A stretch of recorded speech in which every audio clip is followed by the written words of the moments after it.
Around 1 in 5 working-age Britons are now out of work or limited in what they can do.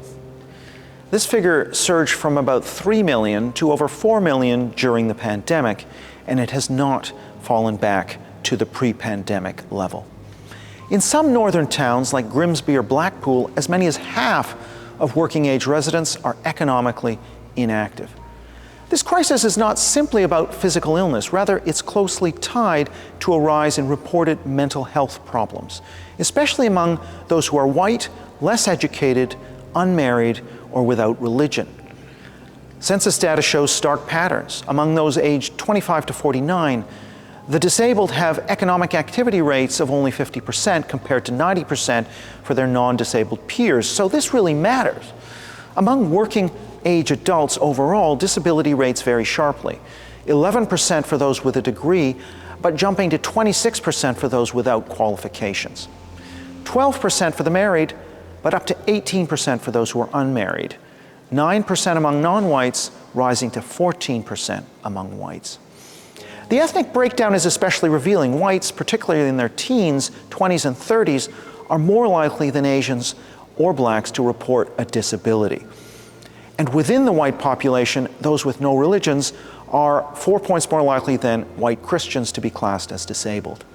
The same pattern holds for black Caribbeans with and without religion. Asians show a somewhat different trajectory with little disability gap at young ages and even smaller gaps amongst those later in life. Gender adds another layer. Young white women are more likely to report a disability than young white men, while among minorities this gender gap in disability is negligible until old age. Education too plays a powerful role. Whites without qualifications are far more likely than non-whites of similar educational background to be disabled in their prime working years. This recalls the Fishtown effect identified by Charles Murray in his book Coming Apart, which reflects the decline of community, religion, and the work ethic within the white working class. Marriage and partnership provide some protection against mental disability. The single, divorced, or never married are consistently more likely to be disabled than the married or widowed, whether we're talking about whites or minorities. Turning to economic activity, whites overall are more likely than minorities to be employed, but when we look only at those who are disabled, the white advantage disappears.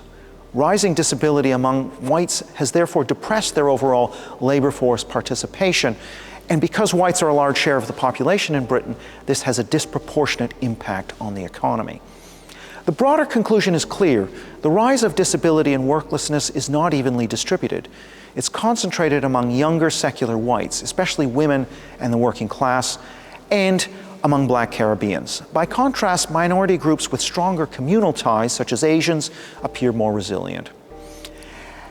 As Emile Durkheim observed over a century ago, community structures provide a mental safety net, anchoring individuals against despair. Ethnic and religious communalism seems to buffer minorities against the forces driving disability among whites. To reduce economic inactivity, Britain must treat the mental health crisis as an economic as well as medical challenge. And beyond that, it must reckon with the weakening of the social fabric. Rebuilding community and shared norms may be the only way to reverse the spiral of secular individualism, disability, and worklessness.